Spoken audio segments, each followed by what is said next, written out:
Makanya Rak Tutor ini juga berpikir bahwa channel YouTube ini tak perlu tua atau muda, selagi masih bisa konten dengan di rumah.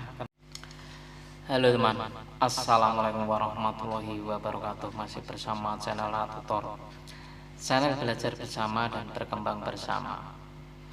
Rak Tutor ingin mengangkat tema berpikir secara mendalam, tapi jangan terlalu banyak pikiran. Banyak pikiran sama berpikir itu beda ya. Kalau berpikir itu berpikiran positif, mencari sesuatu yang produktif. Kalau banyak pikiran itu mikirin sesuatu yang tidak produktif, ngabisin waktu tapi hasilnya tidak ada. Itulah yang banyak pikiran sama berpikir itu beda. Nah, kali ini Rak Tutor ingin mengajak berpikir, merasakan dan bisa dirasakan setiap individu selama membangun channel YouTube ini, apa yang dirasa, apa yang dibuktikan. Ya, ini kali ini saya ingin bicara soal membandingkan ya teman, sebagai sebagai studi banding atau membandingkan pelajaran sebuah fenomena hidup, fenomena suatu pekerjaan di luar YouTube maupun bekerja menjadi seorang konten kreator. Kalau kita ini bekerja biasa, kerja 1 bulan udah dapat gaji, sampai setahun dapat gaji. Lalu kita berpikir, kalau kita kerja setahun itu dapatnya apa? Ya kan, kalau kita kerja setahun dapat apa? Targetnya 5 tahun. Kalau kita ini kerja 5 tahun, apa yang kita dapat?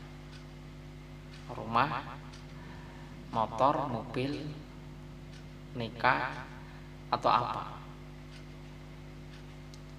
Nah, ini sebagai sebagai sebuah bahan untuk kita bincangkan, sebagai sesuatu yang memang kita pemikiran yang jangka panjang. Ya, coba kalau kita ini memang membangun channel YouTube itu kan setahun belum ada uangnya, 2 tahun belum, 3 tahun ada sedikit ya. Atau bahkan malah teman-teman kita gajian pertama sudah bisa 2 juta, bahkan bisa lebih. Itu kan juga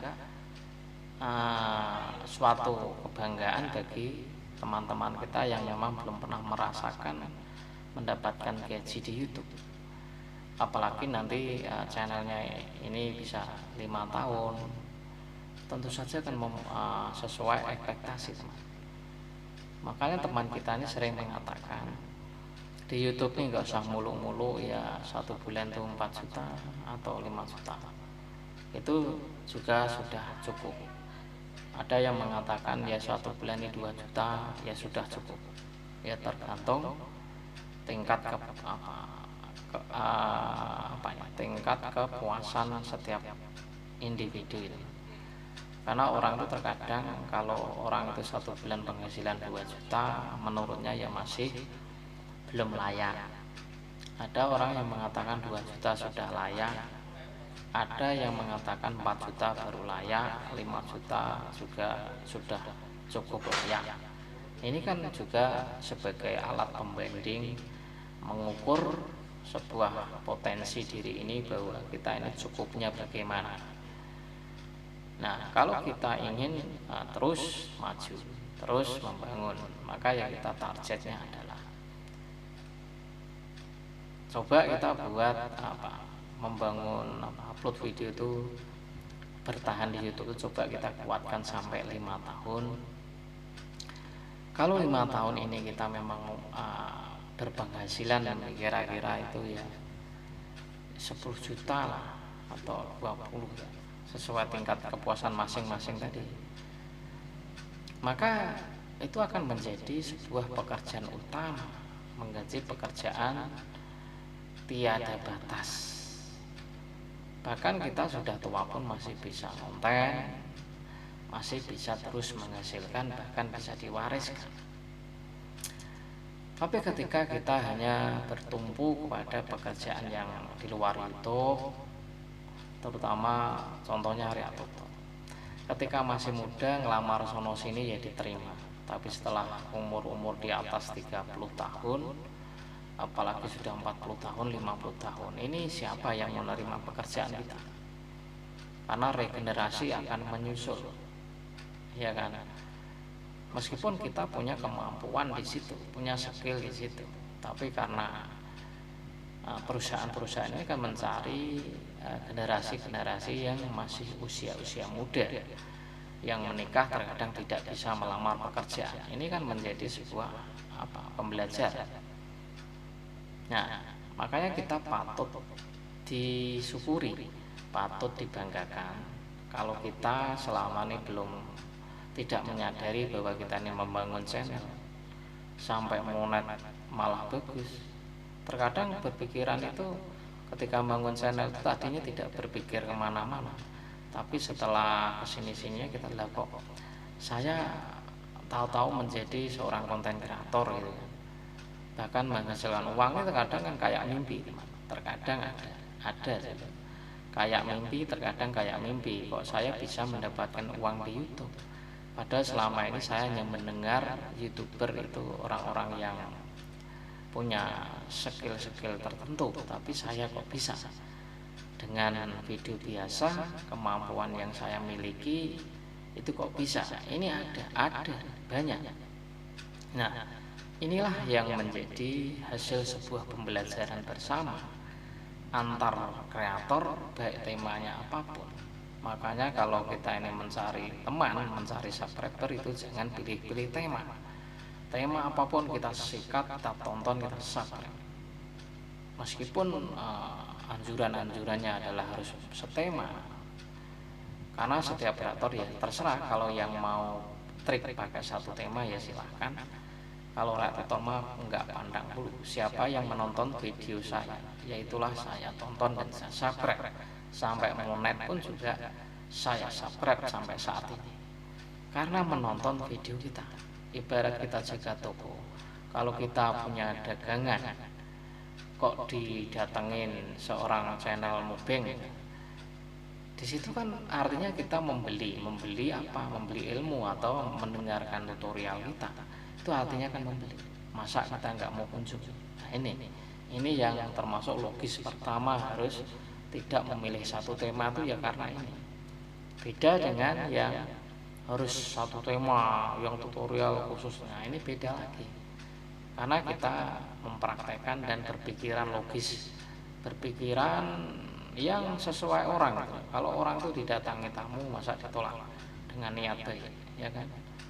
Nah, ini yang membuat kita ini jangan pilih-pilih tema, jangan sok-sokan, dan jangan merasa paling pinter di YouTube. Sehebat-hebatnya orang di YouTube, kreator itu kalau sudah videonya juga melanggar juga akan disikat dan tidak bisa protes kemanapun. Ini kan kita perlu disadari. Nah, kita melanjutkan yang hal tersebut. Coba kita targetkan untuk terus sampai 5 tahun. Ya dasarnya 2 tahun dulu. Jadi yang setahun untuk monetisasi, yang setahun untuk